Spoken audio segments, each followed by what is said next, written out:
Hi. I haven't posted a video lately, and it's because I've been dealing with a lot of stuff with my family, and the just muck and the darkness and the crap of it all was overflowing into my channel, and it's not what I created this channel for. So I just took a break to deal with it all. And so I dealt with it, and I thought, okay, I'm going to make this video and about how God taught me grace and how important grace is for you. And I've had to make it a bunch of times because I keep feeling like I should really share how sick my family is. So for those people, you know who I'm talking about, that love me and who I try to protect, just turn this video off now. Thanks. So last year, the court appointed my ex-husband and I to go see the psychologist, and my older sister, we'll call her the golden child, went to speak to the psychologist against my knowledge or consent, because honestly, for the last 8 years, I've been trying to get away from her because she's stalking me and harassing me. So this psychologist, went to court and said I was crazy. So I've been having to battle this in the courts.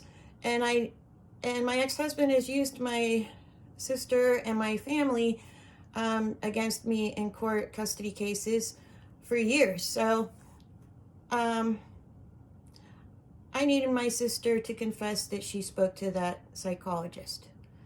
So I had to talk to her, converse with her. And I did. And finally, she admitted that she spoke to the psychologist, but she gave me so much more, and I have to read it. This is my sister. I'm just reading my text her messages to me. Well, since I'm the main topic with your counselor, I thought I should have her diagnose your mental illness. Well, most things you say I do, I'm sorry for this language. Well, most things you say I do, I didn't. Your mind is so effed up. You do shit and think it is me. That is why you keep effing men from my past. I don't even understand where that came from. Anyways, there's more. My counselor said you would say that. Oh, I replied to her. I said, careful, your sickness is coming out, with a laughing face. Because that is pretty crazy, what she said. Anyways, my counselor said you would say that. She said girls/women who have a sexual relationship with their fathers tend to think that way.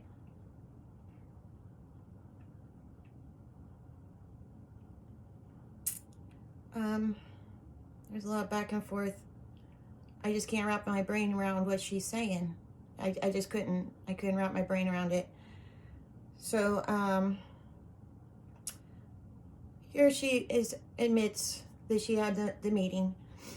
I didn't tell your counselor anything about Jim Denzio. He didn't even come up in the conversation.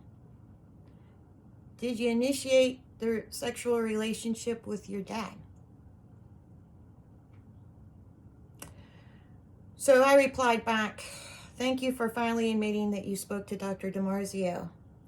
And her reply was this: thank you for admitting you had an unhealthy relationship with your father. That is the root of your problem. My reply was, you are the root of my problem, but thankfully you admitting that Carmen had you talk to Dr. DiMarzio set me free. Thank you for that, truly.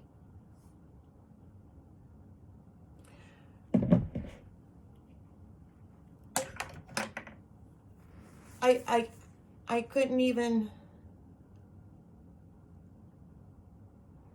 like, I knew my sister was sick, and I knew she was obsessed with me, and I knew it was bad, but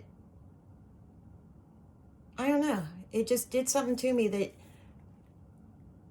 it's that bad in her brain towards me. So my first thought was screenshot it. I sent it to the courts. I sent it to my attorneys. A lot of stuff she said, I can get a restraining order from her. I can drag her to court. But my psychiatrist said she wants that. She needs me to show her attention and affection. And so I'm not going to do that. But what I did do was send it to everybody. And hoping that she would say, holy moly, I am sick. I'm sick. Why is this stuff in my brain? And why do I think it's okay to tell people? And it didn't. She's scrambling. She's trying to save face. She's trying to put out her fires. It never crossed her mind to say, I'm sick, help me. So the screenshot, the conversation, started a conversation with my other older sister and I. We'll call her to go alonger. And God has been pushing me to show grace, forgiveness and grace, understanding and compassion. And when I started first texting my older sister to go alonger, it was clear that she had no thoughts that she hurt me. In fact, she even came out and said, well, how did I hurt you? And, going back and forth, and I'm sitting there going, I'm going to help her. I'm going to help her see what's going on, despite the fact that I know she doesn't love me. Despite the fact that she has gone along and let people hurt me. It didn't matter to me. I just wanted to save her. I needed to save her. So, the one thing that this has done is showing grace and compassion for somebody changes you, because yes, I've come to the conclusion that I will always have to keep the screenshots of my family and I, because my golden child sister, she can't help herself. She can't. And she will always try to find a connection to me. She will always talk about me to people. She will always have to have me in her life, no matter what. And she has to always convince my children that I'm a monster and they need to hate me, because she needs them to love her and go to her.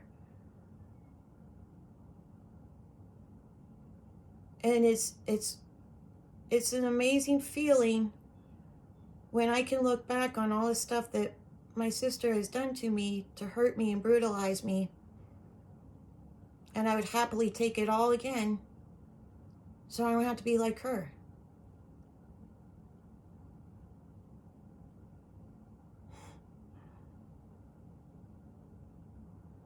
And it started, instead of anger or resentment or any of those negative feelings that I should and that I'm entitled to have towards my sister,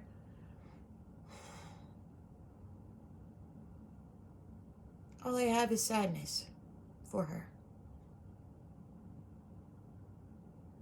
So I know it's very difficult to show somebody grace and forgiveness, especially when they are blatantly, angry with you and they're telling you, it's difficult. But developing grace and showing somebody grace you know, it kickstarts compassion and forgiveness, and it gives you the chance to just let it all go. Have a great day.